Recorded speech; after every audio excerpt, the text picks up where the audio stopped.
Welcome to the Cross Border Interviews Heads Due West with our special new. I guess I can't say special, but our newest contributor to the show and our newest weekly contributor. Sorry about this, everyone. My audio seems to be playing, and that's because I have got this completely up creek without a paddle. I want to thank our guest host of our new show, Due West, Dan Olson, for coming in, sitting down, and talking about Western issues one-on-one, and from time to time bringing in a guest or two to talk about Western issues that are important to you, Western Canadians. So Dan, thank you so much for doing this. It's an honor and a pleasure to have you on the show. Thanks, Chris. It's my honor to be here. So Dan, for those who are listening, for those who are tuning in, I guess I should ask the general question: why are Western issues important to Dan Olson? Well, obviously, as a Manitoban, born and raised, I mean, everything Western is important to me. And it's really come to light lately as we see more and more focus on Eastern issues being brought forward and the West being left behind. That was a good time to be standing up and talking about the Western issues. And what does that mean to you? What do Western issues mean to you? Because if you talk to someone like you are in Manitoba, if you talk to someone out here in Saskatchewan or in Alberta, Saskatchewan, BC, even through the three territories, it's going to mean something different to each and every single one of you.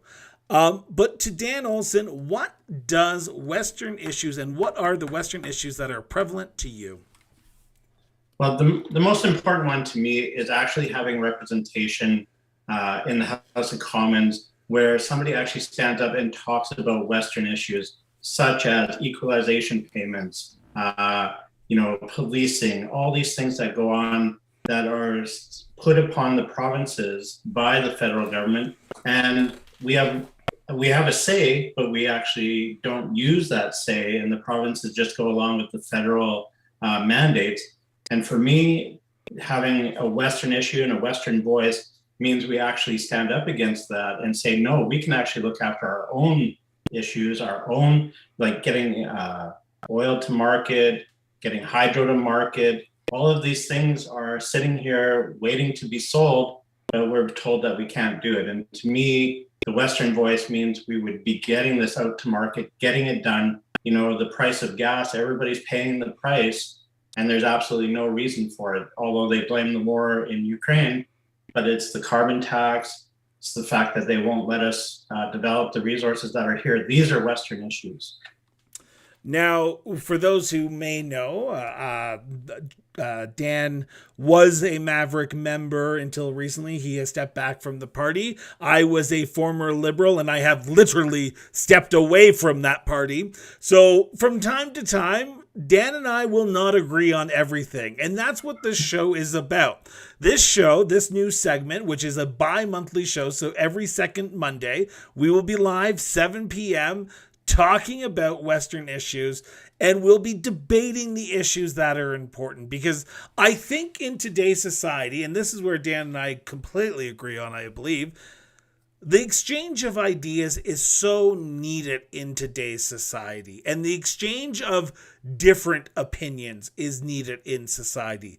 And I guarantee you, Dan probably thinks I'm a socialist loving commie, and I think he's a true Western cowboy with a cowboy hat and a Blue Bombers fan. But at the end of the day, we're both Canadians, and we're both people who want the best for ourselves and for the people that are with us. So this is where this show is coming from. It's coming out of a place of respect and an exchange of ideas between two people. Dan, I'm so honored to have you on to do this with you, because I think you and I, after that very first interview that we did together, after knowing each other for, I think, 48 hours, has shown me that people like you, people like myself, are needed in today's society. So thank you for being part of this. I want to thank you for inviting me, because to me, one of the most important things is a lot of people can agree. We can all be in an echo chamber and tell each other how great we think about each other's ideas. But the real development and the real moving ahead in agendas is actually when you don't agree. And when you can actually look at each other's opinions and think, oh, well, actually, I never looked at it that way. To me, that's what makes the difference. And I could not agree more on that, because we always grow, right? You and I are always growing. We're always trying to figure out what's best and where the truth lies. And I know, from my perspective, I've gotten things wrong before. Hell, I ran as a Liberal in Northern Alberta. I thought I had a chance of winning. Shocker, not a hope in hell to win that election. But I stuck to my morals and I stuck to my values, and that's what we want this show to be about, is morals and values and an exchange of ideas. But Dan and I are not going to be the only ones who are doing this show. It's up to you, the listeners as well, and the viewers. Live stream. If 7 p.m. on Monday nights doesn't work for you, let us know, and we'll try and rearrange it so we get more viewers and we grow this show. But we want your feedback as well as we go along this. If you have topics you want us to discuss and debate, comment below via YouTube, send us emails via the website, crossborderinterviews.ca, and we'll have that exchange of ideas, because we want to hear from you. Because Dan's Manitoba, I'm Alberta. I know I don't know what's going on in Saskatchewan. I have an idea what's going on in BC, but I want to hear from you. I want to hear from people on the ground. So send us your feedback. Send us your messages. Dan, what would you tell people to do if they had a burning issue they wanted to discuss? Would we accept them onto the show? Oh, I would love. And here's the thing. Just because you don't fit into any particular political mode or anything like that, that makes it even better. Just come on and like share your ideas with us and let's talk about it. And it could be 3 or 4 of us. Maybe none of us agree on it, but let's have a conversation and let's see where it goes. Exactly. And that's the key thing.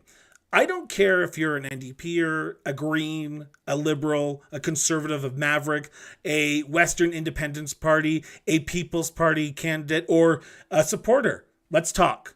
Because our democracy is crumbling around us. We are seeing a more polarized community.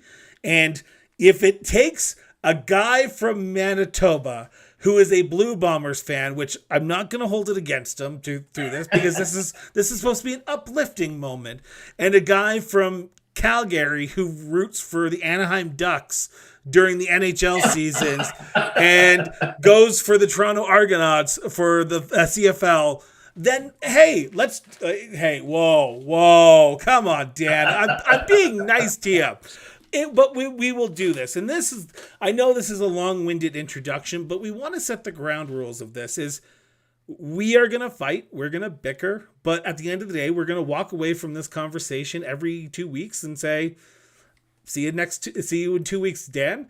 And I hope that we grow our audience, but also grow our friendship along the way, and we learn something from each other, right? Yeah, 100%. And I mean, that's the biggest thing. People need to know, like, we actually only met and talked randomly. Like it just happened because you had a guest that didn't show up or whatever. And suddenly there we are having a conversation. And to me, that conversation went great. And when you started talking about having like a show where we talk about stuff, I was like, I'm all in, because I know that we disagree, but we disagree respectfully, and we just want to make it a conversation that hopefully impacts somebody and makes it better for them. Exactly. But we don't want to keep our listeners listening to us just talk about how self-congratulatory we are and how amazing we are, about how civil we are, but we want to get into the meat and potatoes about this. And every 2 weeks, we're going to have some topics that we're going to be discussing. And like I said, if you have topics you want us to discuss, send them in. We'd love to hear them. If you want to come on the show, send us a message. But this week, because it's our inaugural new segment, it's our inaugural episode, our July 4th episode, we're going to talk about some of the big issues that happened over the weekend and heading into the summer. And the first one I want to get off the plate is the protests that we saw, whether it be the Freedom Convoy 2.0, whether it be a march within downtown Ottawa, the rise of the protests that we saw in February coming back in July. I tried to stay tuned as much as I possibly could during this time, but I was tuning in and out because I had family over and it was over the long weekend, and really I tried to stay concentrated, but I was distracted. Dan, what was your initial thoughts when you saw what was happening downtown Ottawa again after a few months off? I am really conflicted on this one, and a little bit of it makes me angry when I hear, because as we've talked about, the lack of being able to talk. So both sides immediately dug in and said, like, it's our right to protest, and the other side said it's our city and we don't want you here. And that was the end of the conversation, and it escalated right away. I mean, we've seen the beautiful march from the soldier who marched all the way across Western Canada and ended at the unmarked grave of the soldier, unnamed soldier. Beautiful moment, fantastic moment. Some politicians probably made a little bit of headline off it, but whatever, they're going to do that. And then from there, the police became so heavy-handed. It was immediately they were slamming people to the ground. And granted, I don't know what precipitated that, and I haven't seen any documentation on what led up to this aggressive act. But suddenly, you know, people were on the ground. Police had their knees on people's neck and head, slamming them to the cement ground. I mean, had this been a different scenario, where would have been the outrage then? Well, and I appreciate you saying that, because I saw the video that you're talking about as well, where the Ottawa Police, I think it was the Ottawa Police, the City Police, or Parliamentary Bureau Security, I'm not sure which one it was. There was an altercation at the Tomb of the Unknown Soldier, and I don't know the full details, so I always hate talking about something I don't know the full details on. But I will say that we live in a society right now that it is very much black and white. It is what we see on Twitter, what we see on social media is the truth. And we forget that there's always a story behind a video that's posted, whether it be someone said something, someone punched someone, I don't know. So I want to see what actually transpired. And will we get information? No, because we seem to always be very sketchy on what actually is released to the public via the police. Do I want more information? Hell yeah. I want to know what happened, because we live in a place where 24-hour news cycle is that. It is what goes out is literally done within 24 hours. But I hope it doesn't end here, because I don't want to see police brutality, but I don't want to see people stamping on laws that need to be enforced. So this is where I have a conflict here, is saying, from what I saw, okay, if there was no precipitating issue and the police just went in and attacked, that's wrong. But if the people were doing something and then they attacked the police, that's wrong as well. So it's very sketchy and black, and there's a lot of gray in this situation that happened there. And I don't know where the actual story is. What I think bothers me, though, is the police haven't released anything. Like, they should be getting that information out immediately to try and at least show the other side. Like, just show us. Did the guy punch the cop in the face? Or, you know, did some crap happen that we didn't see? Because all we've seen so far is the aggressive police. And I agree with you. I hate commenting on it, but I can only comment on what has been released and what I've seen. And I have looked through every news article I could find, all the news streaming I could look at, and there has been no other side. So leaving that empty, leaving that void there, all we know is that the police decided they were going to be heavy-handed. And then we've seen the video where the police were apparently, and again, this is apparently because we don't have any proof on this, but they were using their phones to target people they had seen there at the initial convoy, and anyone that matched the description, they were immediately arrested and hauled away. So, I mean, to me, what are we doing here? And then I think what bothers me even more is watching them rip off Canadian flags and searching children who want to go and celebrate Canada Day. To me, that's where I got really angry. Like, we can be mad about the police, we can be mad about the protesters maybe misbehaving, all of that stuff. But shouldn't we set that aside and celebrate Canada Day? Like, let's just get together and remember that we're Canadians. Like, all of us are Canadians, regardless of what we believe or what we think, you know, and to me, they really wrecked the day. I agree. And I wasn't there on the ground, so I don't know what they were searching for, but we live in a very heightened security world now, and you know that, and I know that. And I hate that we have to live in this world, but we did just see today, and I'm not trying to piggyback on any issues that have happened within the States, but we saw today a gunman shoot and kill 6 people at a parade celebrating their Independence Day. Now, I'm not saying the USA is Canada at all. I think that Canadians are more civilized, and I think Canadians are more in tune with having an open dialogue instead of going right to killing people. And I'm saying that with respect to the people who have lost their lives today. But I'm going to say this. We're Canadians. If you're showing up to an event with the intent to kill somebody, I hope there's security there to get a gun and get it off you. But we're celebrating our country. You have kids there. Like, this is not a new thing that people come and celebrate Canada Day. I'm not sure if this happened in 2021 or 2020 or 2019, but if this is the new norm, I don't like it. I really don't. And I think that whether it be because there was high profile people there, like the Prime Minister, the Governor General, it's a little bit more heightened security. But I still suspect that Canadians wouldn't have been that stupid, to be honest. Let's break it down even more. Let's grant the fact that there needs to be security, especially when the Prime Minister is there. I will grant that because, I mean, he is a very divisive Prime Minister, and I'm sure there's some serious threats against him. So I'll grant him the extra security. Let's go through that. But what purpose security is serving ripping off Canadian flags, like off of people that are bringing the Canadian flags? And hold on, let's get even more controversial. Fuck Trudeau flags. Is it appropriate? I don't know. Is it an expression that should be allowed to be said? Yes. If you disagree with the Prime Minister, you should be able to fly whatever you want. We don't have free speech in Canada protected, but we do have freedom of expression. And to me, a flag is a freedom of expression.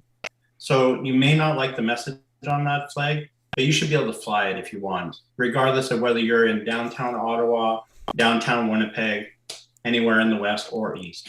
So this is where the show is going to get interesting, because I'm gonna agree with you that, you know what, if you want to fly a flag, go right ahead. Like, I don't give two craps.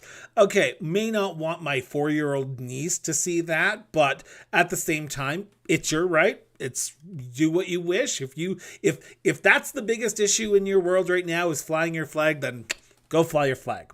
My issue, though, stops when that flag becomes threats.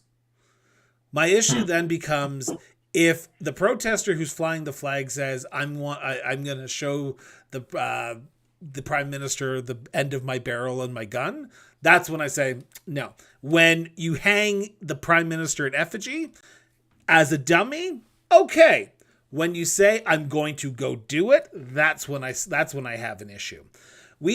I agree. We have the ability of freedom of expression in this world. Stephen Harper got these hangings, and Doug Ford and Jason Kenney, Rachel Notley. It's part of the game when it comes to politics.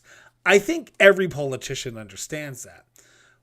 My point is, don't go to Ottawa, say, if you don't get your way, I'm going to storm the Capitol, and then expect to have something changed.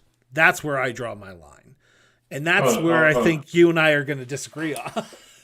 So we're heading towards the actual freedom convoy here. Yeah, we are.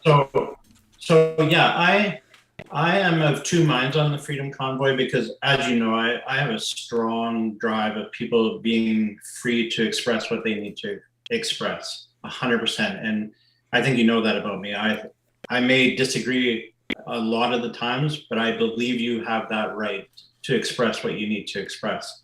And I don't know if I can am I allowed to talk about, I just finished reading the book written by Andrew Lawton there. You can do whatever you want. If he wants to come on the show, if he wants to donate some money that you just gave him and back to me, then that's great. Let's do it. Yeah. But no, this is a free exchange of ideas. If we promote another show, it's not going to kill me, but hopefully he promotes my show as well. Yeah. So I just read that book. And the biggest thing that I agreed with on that book, there was a few things. Everybody in that like the main organizers of that con were excited when the injunction came out to shut down horns. It was too much. I can't even imagine. I used to drive trucks, so I know what those air horns sound like, and I can't imagine what hundreds of them would have sounded like going 24 hours a day. So that stuff should end. Am I coming through? I just got a warning that my... You did. It was just very intermittent, but you got the story out. It was just, that's what I was about to say. The great thing about this, we have a city mouse and a country mouse doing this show. So we have someone living in the country on rural internet and someone here. So if we do have audio issues, I do apologize just up front, but continue on, Dan. So yeah. So anyways, to make it kind of a more abbreviated, because I mean, I can talk on this forever. The biggest thing is I agreed with the protest in general, but of course people latch on to these things who don't necessarily have the best intentions. And I think it was made very clear that there was one person, and I'm not even going to give his name airtime, who latched onto this and tried to pretend he was an organizer of the convoy. And the convoy was trying to separate from him because his message was unacceptable. Nobody is doing a insurrection in Ottawa. I don't think any of the main protesters ever thought anything ever of storming our parliament or anything like that. And if they did, I would be one of the first people to jump up and say that is inappropriate and horrible. But I don't think that was the message. I think a few people latched onto it, of course, made it look bad. And of course, legacy media, all over that. That's the headline. Here's the people doing it. And we've seen that they've proved many of the stories that the media was going with were all false, incorrect, and not appropriate. So do I agree with the protest that they put on? Yes. They actually condemned the blocking of the borders, which I obviously condemn as well. You know, you're only hurting Canadians by stopping the flow of goods across that border. But I'm gonna interject here for a second, if you're okay with that. Yeah, of course. I agree. The majority of the people there were there to protest. We're there to say we don't want mandates, and this was going back to February now. I don't know what they were doing this time around, to be honest, whether it was we want Justin Trudeau to resign, whether it was we want X, Y, and Z. I don't know what this convoy was about or this protest was about in Ottawa this time. I know there was a lot of Western Canadians there, and that's why we're talking about it. But my concern is what you just said. You get some bad apples who get involved in these convoys, these protests, and they change the narrative of what you're ultimately there for. Now, I've always been a big believer, what's good for the goose is good for the gander. So if the left on Twitter, and I'm part of that community because I believe in some issues on the left, I believe some issues on the right. The left on on Twitter say, well, there's a Nazi flag flying. Okay, understandable. If you go poll every single one of them, I guarantee you they're going to say, get the hell out of here. We don't want that flying here. On the flip side, and this is my big issue, on the flip side, if there's a left protest, whether it be for abortion rights or for Black Lives Matter or for same-sex marriage, there's always going to be some bad apples on those protests as well. But we always forget about those bad apples on the left. And that's my concern, is if you have a litmus test for the right for protests like the Freedom Convoy, you better well damn have a litmus test for the left as well. And I'm not saying that all people are bad and we're not supposed to lump them in, and I would never lump them in, because I saw some protests down in Calgary with the communist flag flying. Now, I'm not a communist. I'm a Canadian. I'm a true Canadian. I believe in our government. I believe in our democracy, and it may not be perfect, but it's not a communist. If you are going to lump everyone in as a neo-Nazi because a one flag was flying in Ottawa, you better well damn believe you better start lumping everyone in as a communist here in Canada or Calgary when there's a communist flag flying as well. There's no double standard. It's one standard for everyone. And that's the problem. And we see, and that's if I don't get canceled after that statement, Dan, I don't think I can do any worse than that. Sorry. But here's the facts, right? Like, here's what the premise of our whole conversation is the fact that one side thinks they're right, the other side thinks they're right, and none of them will talk to each other. The other side is completely wrong, and they can't even have a conversation. And that's the problem. Because I can't guarantee you, I don't know for a fact, but I would imagine that you take a lefty, a righty, a centrist, and whatever else in the middle, and you look at these egregious acts that are done with the Nazi flags, burning of buildings, smashing of private property, flying communist flags, like all that stuff. I think if everybody had an honest conversation, they would be like, well, yeah, I don't agree with that. Like, that's not the way it is. Exactly. Right? And that's what this show is going to be about. We're going to have these people on. We're going to have this conversation because I think it's an important conversation in 2022 because we jump to the extreme so quickly because I'm not sure. Do you know why they were protesting in Ottawa this time? Do you know what they were doing over the long weekend? Was it more we want the mandates to end? Because I don't know which mandates are still out there, to be honest. Whether it be, okay, I have to wear a mask while I'm on a plane. Understandable. It's not the most exciting thing in the world, but at the end of the day, I'm okay with it. But am I inconvenienced? Am I going to die? No, but I still will wear a mask because just like I will wear a seatbelt. It's what I do. I actually think the government kind of brought this upon themselves by deciding that they were going to arrest Tamara Lynch again just before. You think that's what the catalyst was? I mean, I'm speculating too, right? Because I don't think anyone really knows what was the real catalyst of what was going on. Because I mean, as you said, most mandates have been lifted or suspended. And that could be a bone of contention too, right? They're only suspended, so they can be brought back at any time. So no mandate has actually ended in Canada. They've just been suspended. So that's a problem as well. Yeah. But, I kind of picked the Tamara Lynch thing because it reeks to high heaven. Like, you're going to arrest her just before Canada Day because you're worried that there may be protests in Ottawa. Why? Like, why? And you and I had talked about this a little bit beforehand, but I'll put it on the record as well. Okay, it does stink a little like high to heaven, but I'm a law-abiding citizen. If I was to go to court and I was going to have some conditions put on my release, you'd better well damn believe I'm going to make sure I follow all of those to a T because I don't want to go to jail. I would never want to sit in jail. And I could just imagine no one would if you were not doing anything, quote unquote, illegal. Well, I'm going to push back on you on this one. Okay. I mean, she's charged with, conspiracy to commit mischief? Yep. And a few other whatever they are. They're pretty minor charges. So understandable. And this, we're getting into it. Tamara Lynch, you're getting us into it already. So she is under these humongous restraints of what she can and can't do.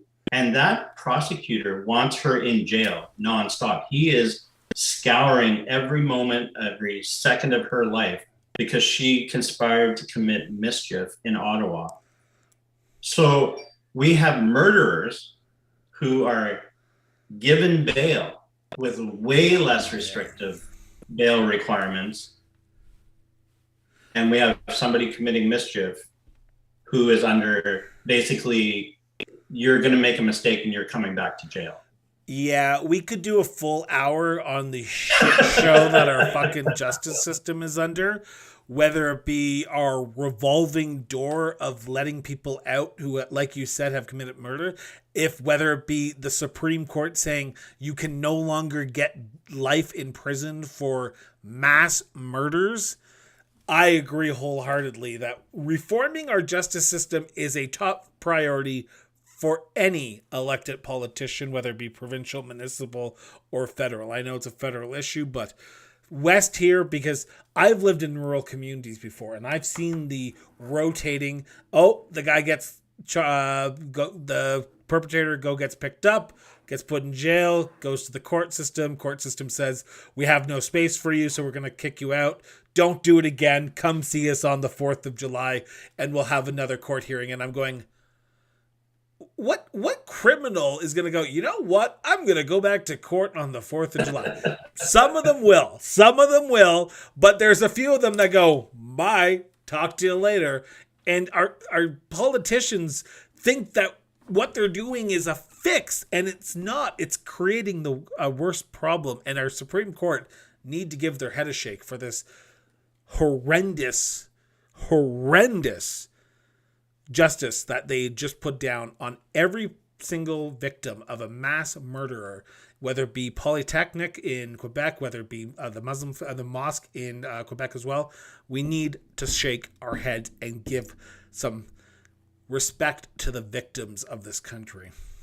And the Liberal government right now is fighting to reduce the length of time that gun crimes are serving in jail.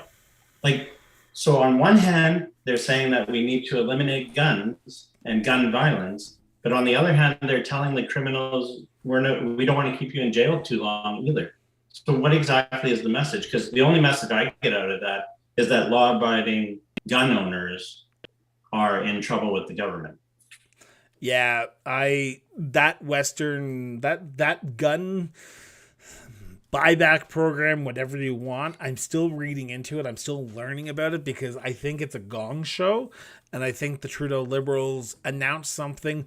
And I won't even talk about whatever the RCMP is under, like with the RCMP commissioner, whether she gave information because there's still information coming out. I don't know what the Liberals are thinking right now. I wish I could be a fly on that wall, but let's be honest. I think there's a lot of people who would want to be a fly on that wall, and there's not. And Liberals are we'll never know. We'll never know. No. But we haven't even talked about Western issues. We've talked about Ottawa. No. Let's get down to business. This is a great thing. I want to talk about Western politics because before we started this interview, before we started the show, Dan and I were talking, and we were talking pretty in depth about, not in depth, but we were talking pretty off the cuff about, it's been pretty boring around here in Western Canada on the provincial, the municipal, the federal level.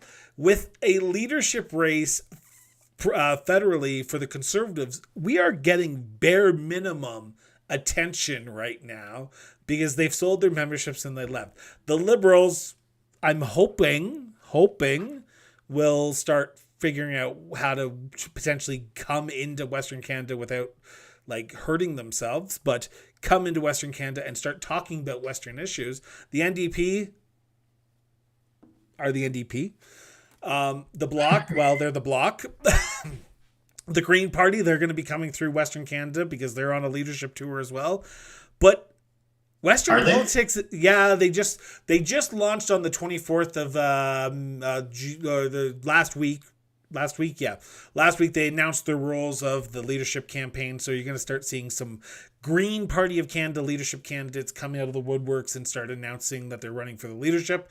I know 2 Western candidates who are going to be putting their name forward, so it's going to be interesting to see what a Green Party of Western Canada looks like, but that's here nor there. But I want to put this question to the people who are listening because I see some people who are watching and listening. And remember, if you're listening to this via the website, head over to our YouTube channel, type in your questions if you want them answered or us to talk about it for a bit. But are Western politics boring right now in the summer? Because summer, you have rodeo after rodeo across this great country, this Western Canada. And it seems like that's more thrilling than fucking politics right now. Sadly, I think that it's just us political nerds that are reaching and hoping that there's some kind of news that we can focus on and talk about and do. I think that the general person right now has pretty much checked out. They're doing their rodeos in Alberta. There's some in Manitoba coming up with Morris Stampede. The X just came through. All of the summer festivals are in full swing. People haven't had the ability to go out for over 2 years and do these festivals. So I think a lot of things have been pushed to the side. I think the CPC and their leadership race, they made it way too long.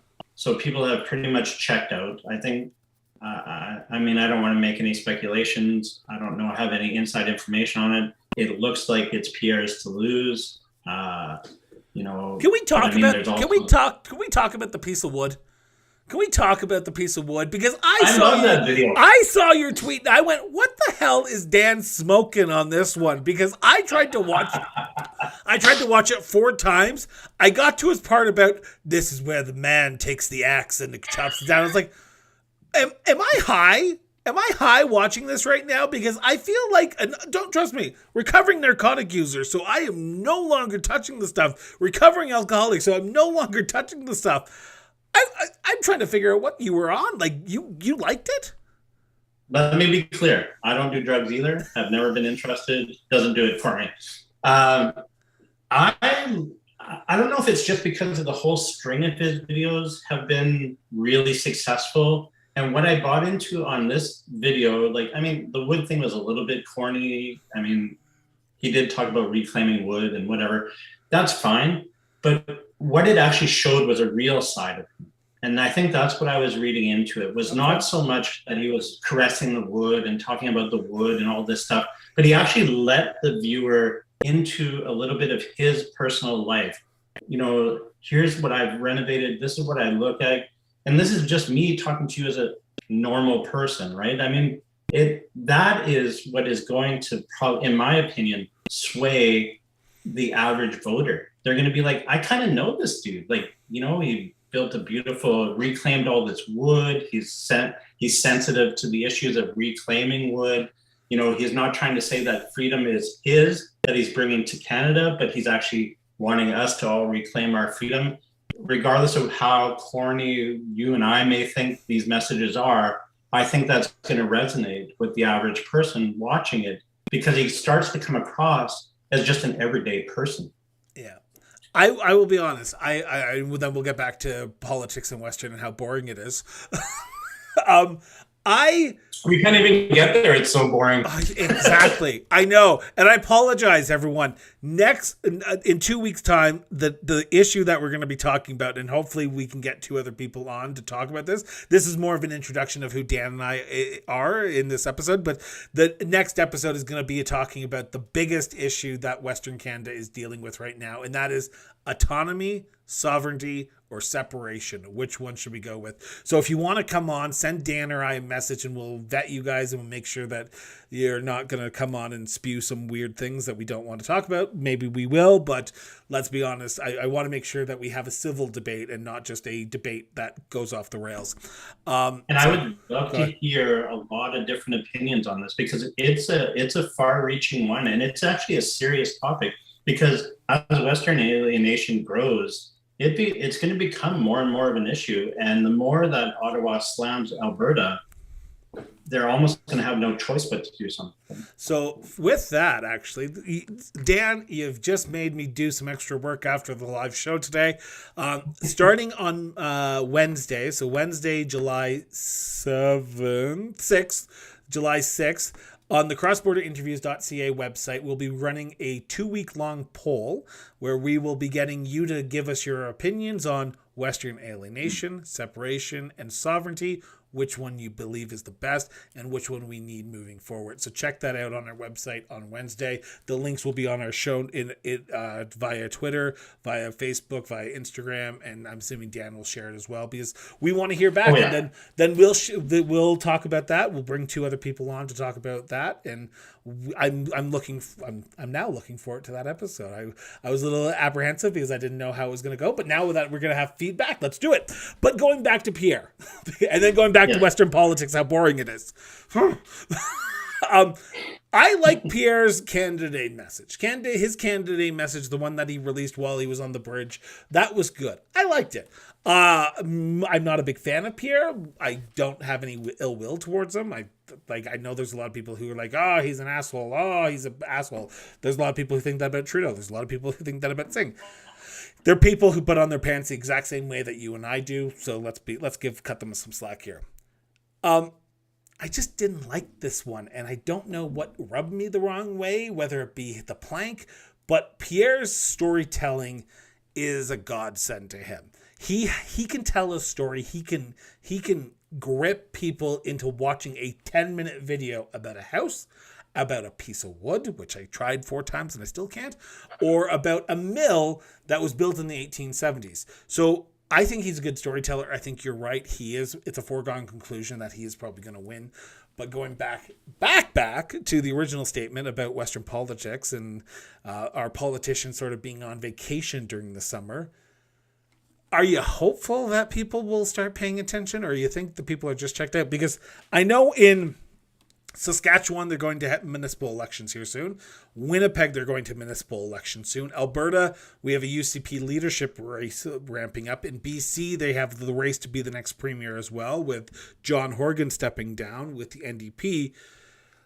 Are we just tuned out because COVID-19 has screwed us over for the last 2 years and people are like, you know what? I don't care what happens. I'm going to just take my family, go vacation somewhere warm, or go vacation somewhere out in the wilderness and just shut off my mind for 2 weeks because the last 2 years have been a shit show. I think, unfortunately, that is probably the general consensus, is that people are they're checked out. They want no part of it. They've been told for 2 years what they can and can't do, where they can and can't go. And now there's, pretty much, and there's not freedom for everybody, because if you're not fully vaxxed or whatever the story is, you can't freely travel. But regardless, you can at least cross the provincial borders, you can go camping, you can do what you need to do. I don't think people are really paying attention to politics right now. And to me, that's really scary, because there's some real candidates in Alberta that are running to be the leader and actually be the premier of Alberta, at least for a short period of time. And they are running very different planks, and they're very different people. And the people of Alberta should be paying attention, because some of them are running on autonomy/separation, and some are running against that platform. Yeah. So Alberta needs to make a very important decision coming up at the polls, so that I hope they're paying attention. In what way? No, go ahead, continue. I was going to interject because we have a question that just came in. I just want to make sure. Let's go with the question. Okay. The question. So the question comes from Jonathan. I'm not sure if Jonathan's listening. Well, he's watching this. So, what is your opinion on the Premier of Manitoba? Oh, horrendous. So this is Heather Stephenson, if I'm not mistaken, is her last name. She was the premier. She was premier elected in 2021 against Shelley Glover after Brian Pallister stepped down, and then they had an interim premier. So Dan, what's your opinion? Then I'll try and give mine, because I honestly don't know. Well, I mean, the facts are she's polling at 23%. Most of the people didn't like her in the beginning. We believe there was the usual, the PC party decided who they wanted to win the leadership of that party. Shelley Glover was a bit of a wild card running in there, and I don't think she was well liked, because she obviously was not an establishment candidate. And we ended up with Shelley Glover, and she has done nothing. She's literally done nothing except shake Trudeau's hand and agree that the federal and provincial governments need to work closer together. So, I mean, as far as I'm concerned, that's absolute garbage. I'm going to be honest, Jonathan, for Jonathan, if you're watching this or if you're listening to this and just jumped over via the audio over the video tune, I don't know her that well. I'm going to be honest. She's the one premier that kind of is laying low in this whole rigmarole. I know that she almost lost the riding of Tuxedo, if I'm not mistaken, in the by-election earlier this year, where Brian Pallister was the MLA and then stepped down to the Liberals. No. That was not Tuxedo. White Ave? White something? White. I can't think of it. We're doing White by-election. I covered it, but I can tell you I don't remember it. Well, here's what I can tell you. The fact it had been conservative safely for over 50 years, and they almost lost by like 200 votes. It was that close. Fort White. The Liberal and Fort White. Thank you. Yeah, like 200 votes separated the Liberal and the Conservative in what has always been a safe riding. So to me, that is a forecast of what we're in for when the election comes around in 2023. I don't think it'll be Liberals by any stretch of the imagination, but I feel that we're going to have a very serious orange wave come across Manitoba again. And Manitoba's usually always like that. They always go in waves, because when Pallister came in, he swept Selinger out. Pallister, I'm assuming, saw the writing on the wall because he was not a well-liked premier. I try to follow politics as closely as possible in Western Canada. I get the press releases from the Manitoba government on a daily basis, and I can tell you some of them are quite boring, and I don't know what's going on with that government, but I think they're fresh out of ideas, and they're trying to figure out how to re-energize their base heading into the next election, because Jesus, if your party is already fresh out of ideas after your premier's only been in power for less than a year, what does that tell you about the state of your party? Like, I'm not a Manitoba, and Dan, you might be able to talk a little bit more about this in depth, but like, Stephanie has a long road ahead of her if she wants to keep the keys to the premier's office, doesn't she? No, 100% she has a long road ahead of her. I think it actually speaks to a more concerning issue in politics in general, is if you are just an everyday person and you want to try and run to be the premier, or you want to try to run to be the prime minister or anything like that, you are pretty much shut out. They set the bar so high. We can use the Alberta example. I mean, it's $150,000 if you just want to put your name forward. And then another $25,000 on top of that for a goodwill, don't screw up or don't say anything bad about people donation as well. And I think that speaks to what the real problem is in politics, is people are starting to realize it's just recycled politicians over and over again. They've all sat in the same government, have all done the bad things, and all sat there quietly on their hands and have not criticized the leader. So sooner or later, the electorate just says, well, whatever. Because Stephenson was in Pallister's cabinet, right? Yeah. She was in charge of a lot of the health and stuff. And, they laid off all these nurses right at the beginning of the pandemic. And mistake after mistake. I'm going to probably make a bold prediction, and it's probably going to piss Dan off here a bit, but I think Wab Kinew is going to be the next premier of Manitoba in 2023. Love him or hate him, it looks like the provincial progressive conservatives are going to end a dynasty. And I will say this. I have been proven wrong before. I thought Alison Redford was going to lose against Danielle Smith in 2012. I thought Tim Hudak was going to win against Kathleen Wynne in 2018. Kathleen Wynne pulled out. I thought Christy Clark was going to go down in defeat against Adrian Dix. Christy Clark pulled out of majority government. So I have been known to be wrong, and I'm willing to admit when I'm wrong. But it doesn't look good if you're pulling at 23% a year out. I'd love to tell you you're wrong, and I'm just going to leave it at that. Hey, you still got the Blue Bombers. They could they won last year, didn't they? For the second year in a row, that is. 2 years in a row does not make a dynasty. Call me when you. I believe they're beating Toronto right now. Well, on that note.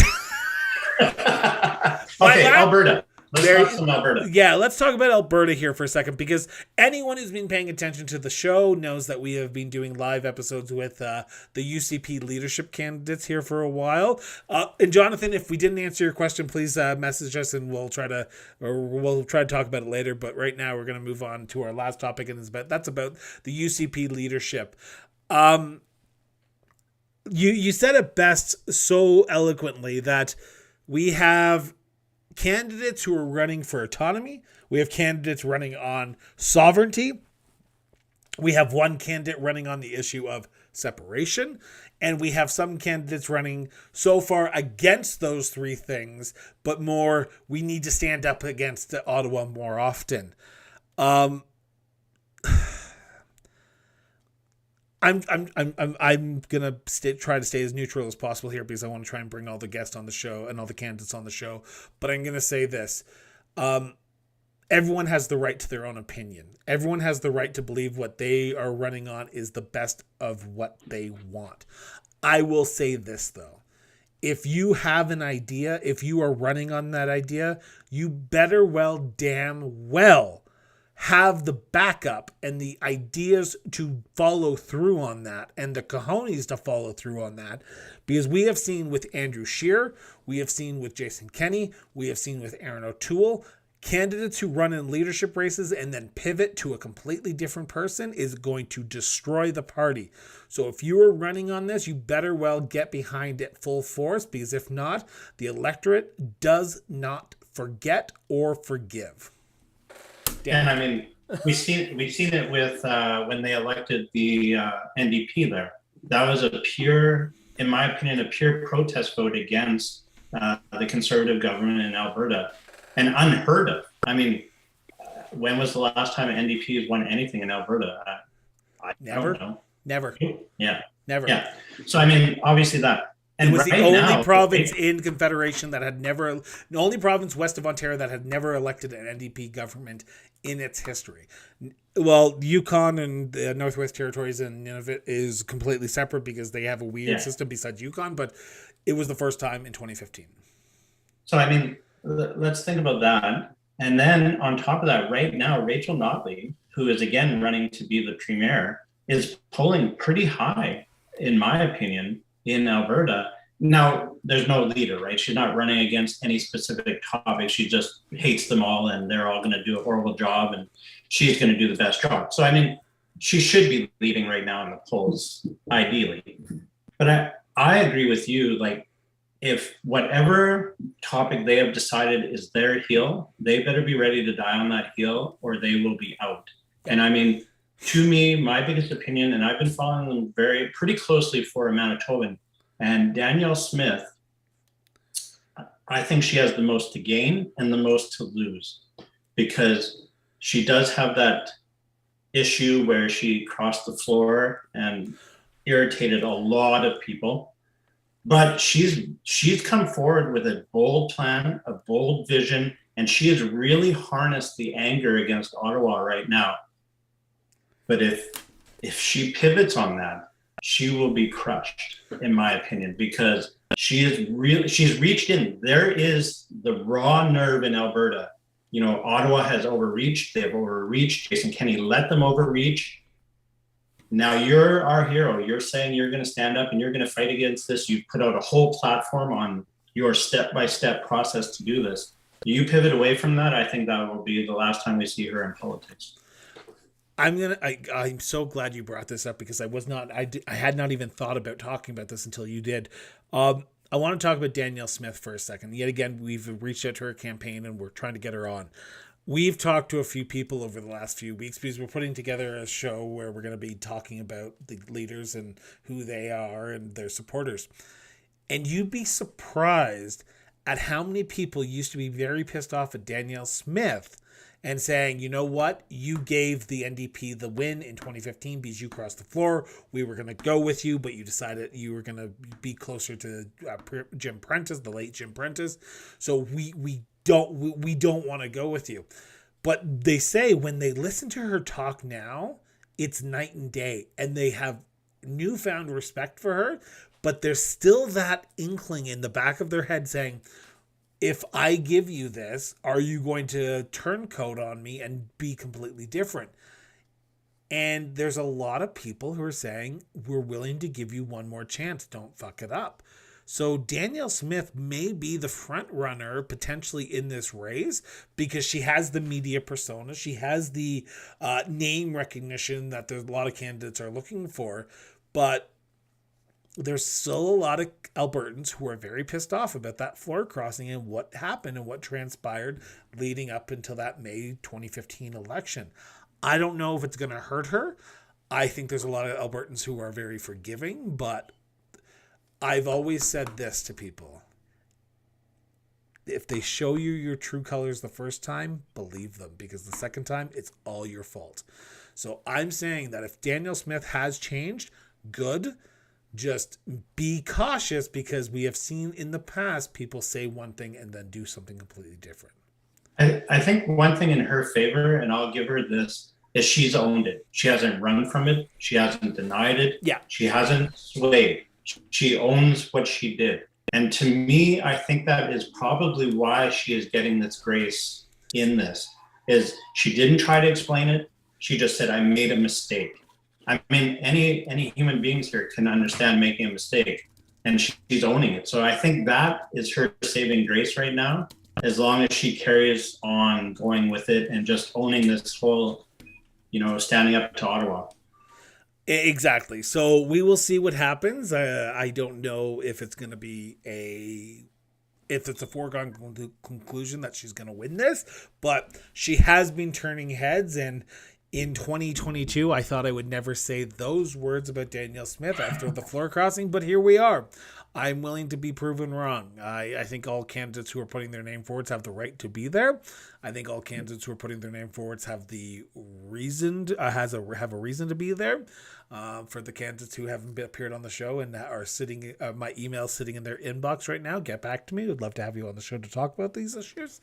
But I want to leave off on this before we switch and we start wrapping up here, because we're almost at the hour mark, and I want to make sure that we try to keep this as hour. But that went by fast. Eh? It always goes by fast when you and I chat, Dan. I think we have to turn this into like a 4-hour episode, because by the time 4 hours, it feels like an hour. We want to hear from you. We have a poll going on our website right now, another poll, because we like polls and everyone loves polls, about your opinion on the UCP leadership race. So that's going to be rolling out for the next 2 weeks as well. We might be talking about that, because I just saw someone ask us to do a full episode on the UCP leadership and where we believe they are. So after we have sat down with all the candidates, we'd be more than happy to do that, or as many candidates as are willing to come on the show to talk about these issues. But I'm going to say this.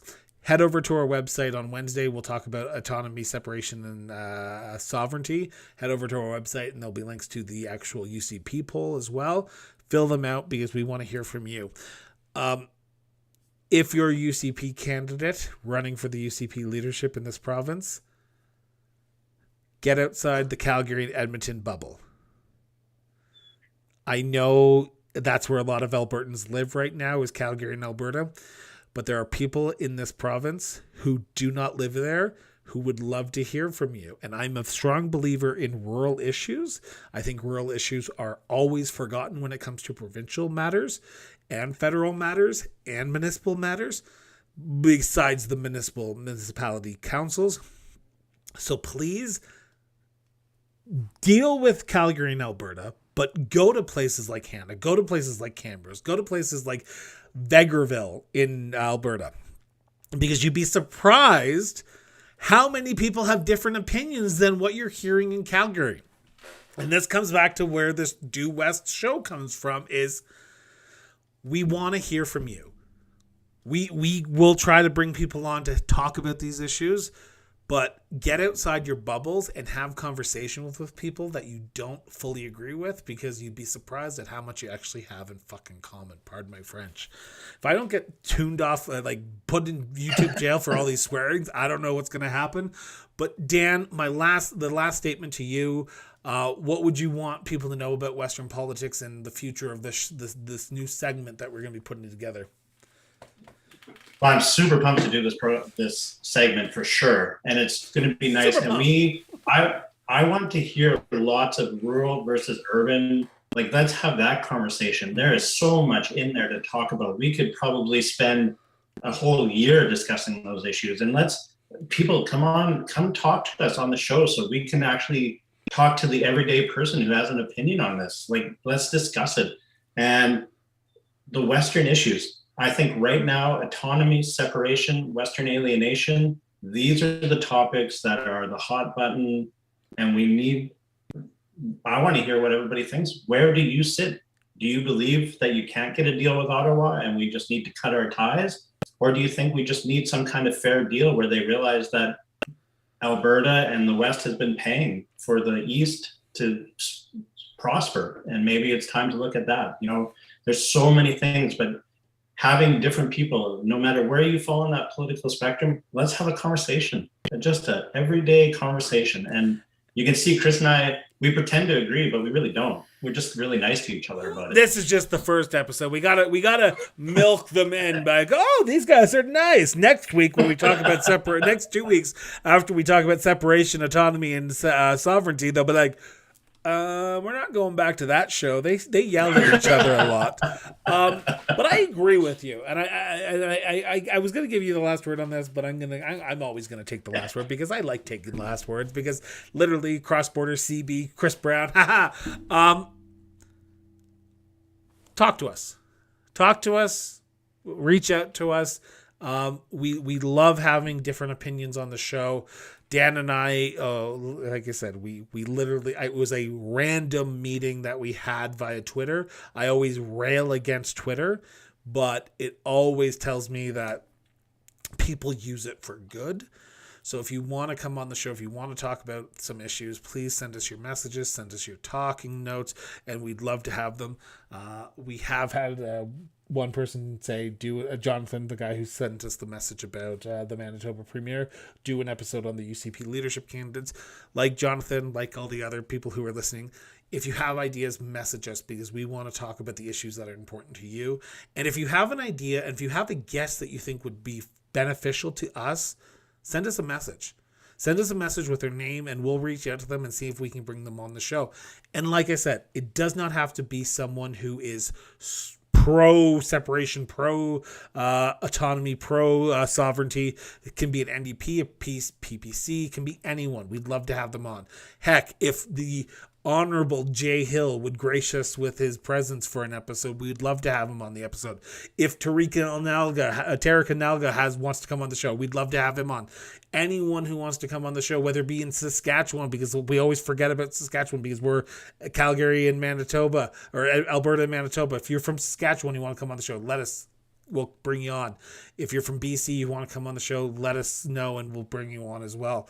Because this show is about one thing and one thing only: Western issues from Westerners about Western Canada. So with that, Dan, thank you so much for doing this. It's been an honor and a pleasure. Thanks, Chris. So with that, remind everyone, this has been the Cross Border Interviews Heads Due West on July 4th, 2022. So with that, talk to you later, Dan. Talk to you later, everyone.